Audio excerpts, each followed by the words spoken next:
querido amigo. Quiero traerte esta palabra para ti, querido pródigo. Usted que hace muchos años, gloria al Señor, ha perdido la esperanza.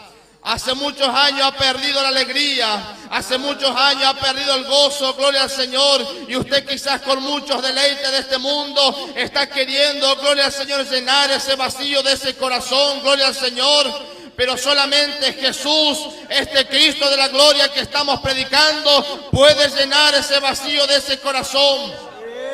Y así como este Cristo de la gloria, gloria al Señor, se compadeció de esa mujer, este Jesús en esta noche te da esta oportunidad. Bendito sea el nombre del Señor. Y te dice, gloria al Señor, joven, a ti te digo, levántate, gloria al Señor. Quiere devolverte esa alegría, quiere devolverte el gozo, quiere devolverte aquella esperanza. Bendito sea el nombre del Señor. Por eso es una tarde de victoria, por eso es una tarde, gloria al Señor, de esperanza. Por eso es una tarde, gloria al Señor, que el Señor preparó. No es una tarde cualquiera, no es una tarde más, sino que en este día, gloria al Señor, si usted ha podido abrir sus ojos, este aire que usted está respirando, es porque el Señor todavía tiene un plano, un proyecto de vida con usted. Todavía la esperanza, gloria al Señor, el Espíritu Santo quiere entrar en tu casa, quiere entrar en tu familia, gloria al Señor.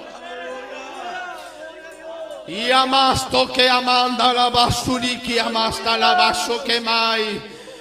Usted que ha perdido la esperanza, gloria al Señor, quiero decirte que en esta noche, en esta tarde, acércate a los brazos del Salvador. Gloria al Señor, que hay una puerta abierta, hay una puerta abierta, hay una puerta abierta, hay una puerta abierta, hay una puerta abierta.